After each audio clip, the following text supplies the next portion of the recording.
जय माता दी, जय श्री महाकाल। आप सभी दर्शकों को नवरात्रि के पावन पर्व की हार्दिक बधाई और शुभकामनाएं। नमस्कार, स्वागत है आपका श्रद्धा संवाद में। नवरात्रि के पावन पर्व पर हम माता रानी के 9 स्वरूप की श्रृंखला प्रस्तुत कर रहे हैं।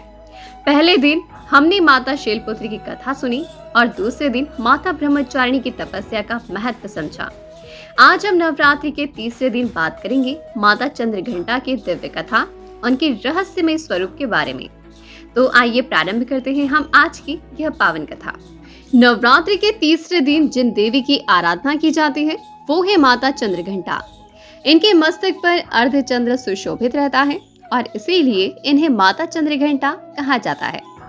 कथा के अनुसार जब देवी माता पार्वती का विवाह भगवान महादेव से हुआ तब वो 10 भुजाओं वाली सिंह पर आरूढ़ और भयानक शस्त्रों से सुसज्जित रूप से प्रकट हुई।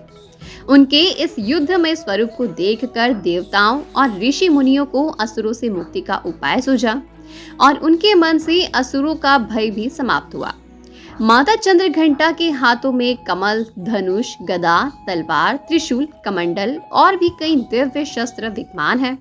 इनका स्वरूप अत्यंत ही शांति और युद्ध दोनों का संगम है। माता चंद्रघंटा ने यह रूप असुरों के दमन और धर्म की रक्षा के लिए धारण किया था।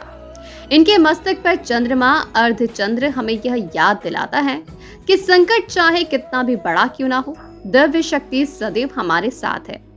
उनके घंटे की ध्वनि से असुर कांप उठते हैं, जबकि भक्तों के हृदय में शांति और सुरक्षा की भावना उत्पन्न होती है। उनका यह स्वरूप हमें यह भी सिखाता है कि भक्ति के साथ साथ वीरता और साहस भी कितना आवश्यक है।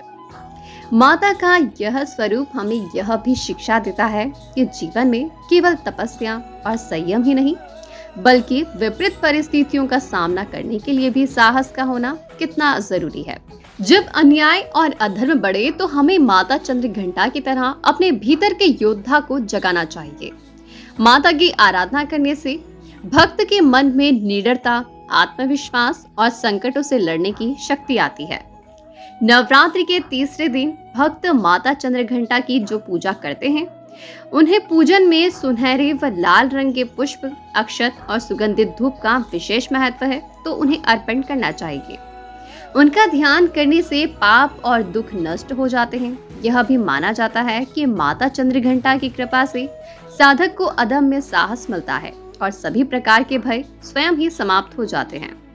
योग शास्त्र में माता चंद्रघंटा को मणिपुर चक्र की अधिष्ठात्री देवी माना गया है। माता की आराधना करने से साधक के मन में आत्मिक शांति, आत्मविश्वास का जागरण होता है।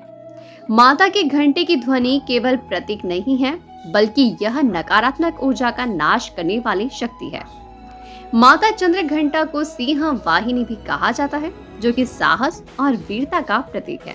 तो यह थी माता चंद्रघंटा की कथा और उनके पूजन का महत्व। उनका यह स्वरूप हमें सिखाता है कि भक्त को न केवल भक्ति करनी चाहिए, बल्कि अन्याय और भय से लड़ने के लिए भी शक्ति और साहस भी रखना चाहिए। अगर आपको यह वीडियो पसंद आया है तो वीडियो को लाइक करें और शेयर करें। श्रद्धा समाज चैनल को सब्सक्राइब करना ना भूलें। घंटी के निशान को दबाएं ताकि नवरात्रि की श्रृंखला का कोई भी वीडियो आपसे छूट न जाए। कल हम फिर मिलेंगे नवरात्रि के चौथे दिन की अधिष्ठात्री देवी माता कुष्मांडा की कथा और उनकी रहस्यमय जानकारी के साथ। तब तक के लिए दीजिए इजाजत। नमस्कार, जय माता दी, जय श्री महाकाल।